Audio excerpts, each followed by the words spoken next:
So this is how you would block against fast balls.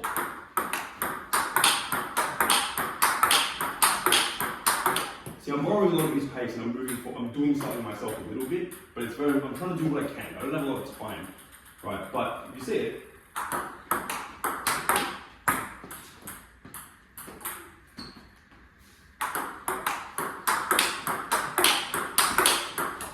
I don't have a lot of time for a backswing, but I do have time for a forward swing if I see, like my mind sees this ball earlier than you guys would, right? Because I've done it so many times and my subconscious brain sees it quicker. But if I want to go forward, if I feel like, I have time to do more, go with forward swing when the ball's fast.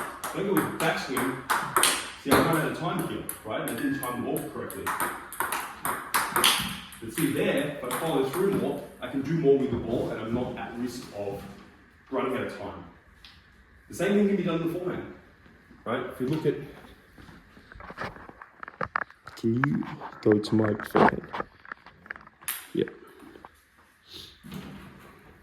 If we look at my forehand block here,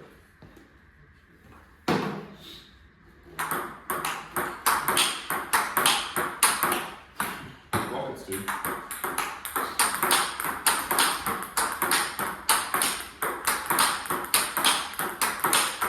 That works, right? But if I go like this,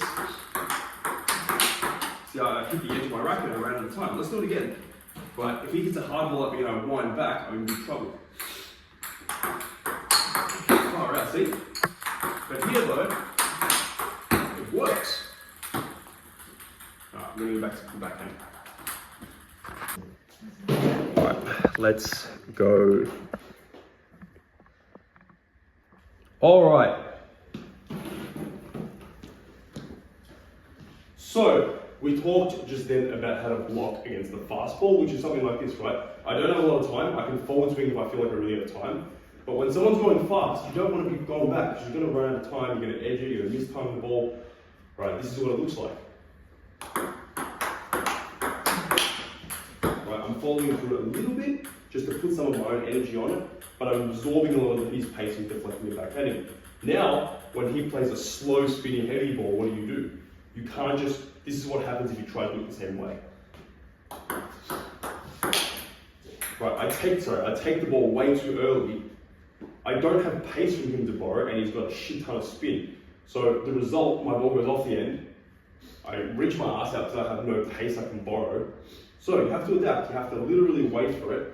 You have to create more of your own energy on it and you've got to put his spin down. Whilst also taking it late because I want his spin to die as much as possible. Right? It is going to be a spinny ball no matter what, but you want that spin to die as possible. Take that ball off the bounce is a typical mistake you will make, and that's when you're taking it when it's spinning at its most. Ready? Let me show you. When he first hits the spin on the table, right now, that ball's spinning at its most. Now that exact same ball, try and spin the ball even heavier. Now I'm going to let it land and come to me about here.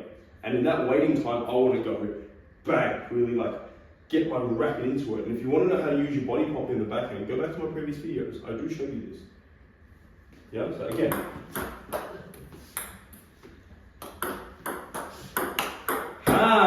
Let's see the result. I'll show you from another angle.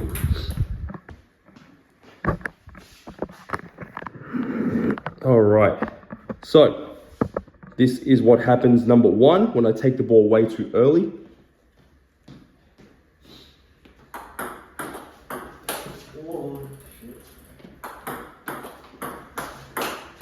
Now, if I wait for the exact same ball, this is what happens. He played a way spinnier and dirtier ball, but I still made it. And I actually gave him some of his side spin back, yeah? I'll save that trick for another day. Now, using those concepts and that theory, let's show you how to counterspin. Hurricane makes it a lot easier to counterspin, and this is 100%, if you grip the ball, Hurricane is a cheat code for counterspinning. So, this is how not to counterspin. So, this is how not to counterspin, yeah? Take the ball as early as you can and stay really close. Because what if the ball kicks on you? Then you're federally screwed, yeah? That's what a lot of you do. You don't spin the ball properly, you take it way too early, and you're way too close to the table. What if that ball kicks on me? Now, I've even heard pro players saying, take the ball at its highest bounce. No, I don't want to do that because what if the ball kicks at me? It's unpredictable at this point. I want to imagine the ball travel is like this, yeah? I want to take the ball as humanly late as possible. Just not to the point where it's gone past me. And my brain and my body, my subconscious brain won't let me do that because I know I want to hit the ball. I don't want the ball to go past me and hit the curtains here. But take the ball as late as possible because here is when it's spinning its most. As the longer you wait, the more that spin dies off the ball. It may take, I don't know, a millisecond for the ball to get from here to here, but I guarantee you from here to here, a lot more spin has died. It's the same when you return a serve, yeah? But for now, we'll stick to the counter spin. This is what happens again. When I take the ball super early, it's really hard. Pros can do it and get away with it sometimes because they know what to look for and they know what's happening. But even the pros that tell you take the ball early, take the ball at its highest bounce, that's not what actually they're doing.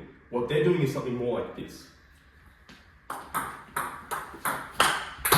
That was a low as hell spin up on a heavy mate.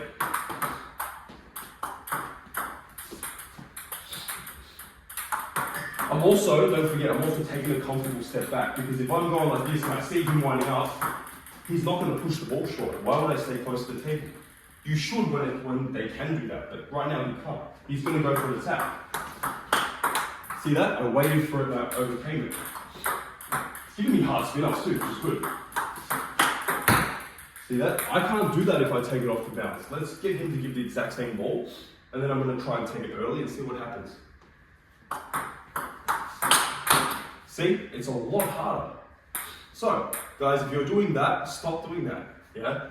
Take a step back if you're going to play a big counter spin, and shoot it with spin and take it way later. That's how you're going to start getting these on. The only time you can go early is if you play more of what is called a drag. Yeah? This counter spin I'm teaching you now, what I've just taught you, is a hit. Yeah, let's do it again. Oh, that's big, dude.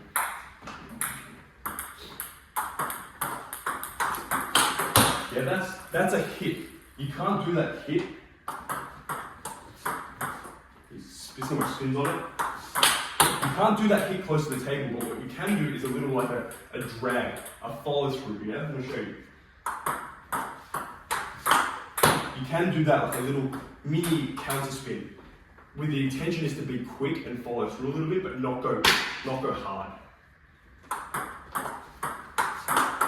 That works close to the table, yeah? But if you're trying to go for a hit, when I say hit, it means a full-blooded topspin, right? When you're still trying to spin the ball heaps. You're never ever hitting the ball flat unless you smash. Yeah, that's what you can do close to the table. Yeah, but that's the only time.